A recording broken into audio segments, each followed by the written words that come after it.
Okay, real talk. Last winter, my thermometer hit negative 12 degrees. Negative 12. And my chickens, they were out there strutting around like it was a beach day in Miami. No heat lamp, no electric bill, and definitely none of that crystals in the water or nonsense.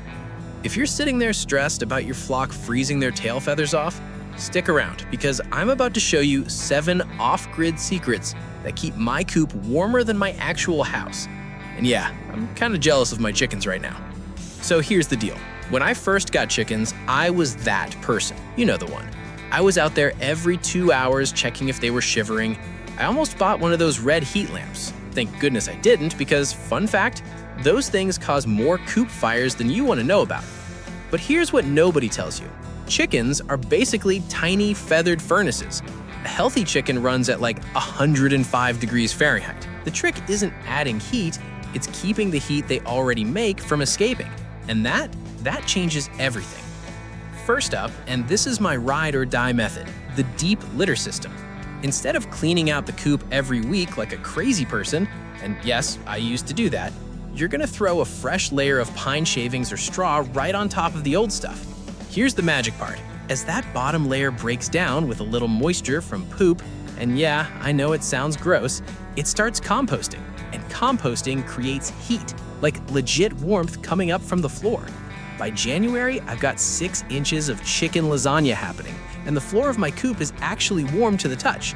Plus, you only do a deep clean twice a year. Lazy chicken keeping that actually works better? Sign me up. Okay, secret 2. Stop treating your coop like a cave. If you can, put a clear plastic sheet or even an old shower curtain over the side that gets the most sun. It's like a greenhouse. During the day, even weak sun gets trapped in there, and the coop can heat up 20 degrees warmer than the outside air. I did this with a south-facing window and some bubble wrap I got for free from a furniture store. Yeah, the stuff they use for packaging. And boom, sun-powered heating, baby. Just make sure you peel it back if it gets super humid because moisture is the actual enemy here. Not cold, moisture. I know it sounds backwards, but you need gaps up high, like near the roof, for air to escape. Wet air from their breathing and droppings needs to get out, or it settles on their combs and causes frostbite. Think condensation on a cold soda can. That's what happens to your chickens if the air can't move. So crack those vents, keep the drafts off the floor where they sleep, and trust me, they'll stay drier and warmer than if you sealed them up tight like a Tupperware container.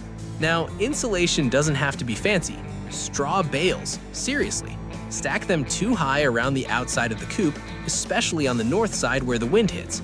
It's like giving your chickens a winter jacket made of walls. Cost me $12 total, and when spring hits, I use those bales as garden mulch. Zero waste. And if you're really broke, cardboard works in a pinch. Just keep it dry. Let's talk about where they sleep. Chickens lose most of their body heat through their feet, so if they're sleeping on the cold floor or in nesting boxes, which, by the way, they shouldn't be doing anyway, you're doing it wrong. Get them up high, like as high as safely possible. Heat rises, right? So that warm air they're generating pools up there. I use 2x4s with the wide side up so they can cover their toes with their feathers. Think of it like them wearing little down slippers to bed.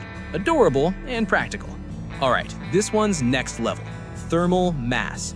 If you have room, stick a couple of black painted water barrels or cinder blocks inside the coop. During the day, they absorb whatever heat is available, even from a cloudy sky. At night, they slowly release that heat back into the air. It's like a free battery for warmth. I felt those barrels at midnight in February, and they're still noticeably warmer than the air. It's not rocket science, it's just, well, actually, I guess it kind of is basic physics, but whatever, it works. Last one, the pop door problem. That little door they use to go in and out, it's basically a hole punching cold air right into their bedroom. You need a heavy curtain, think moving blanket, old feed sacks sewn together, or even just a thick piece of canvas hanging over that entrance on the inside. They'll push through it to go outside, but it blocks that whoosh of cold air from rolling across the floor at night. I call it the windbreaker for chickens. Oh, and real quick, if you really want to spoil them, cooked oatmeal with some cayenne pepper mixed in on the coldest mornings. Sounds weird, but chickens can't taste the heat from peppers, and it boosts their circulation. Plus, warm crop equals warm chicken. My girls go absolutely bananas for it. It's like chicken hot cocoa. Look, at the end of the day, your birds have survived winters for thousands of years without you running an extension cord out to their house. They've got the feathers, they've got the biology. We just need to not mess it up by locking them in a damp, drafty box. Try even 2 of these tips and I guarantee you'll sleep better this winter, not worrying about coop fires or frozen birds. Drop a comment below. What's your winter chicken hack? And if you want to see how I built my entire coop for under $100, yeah, $100, check out this video right here. Stay warm, keep those feathers fluffy, and I'll see you in the next one. Peace.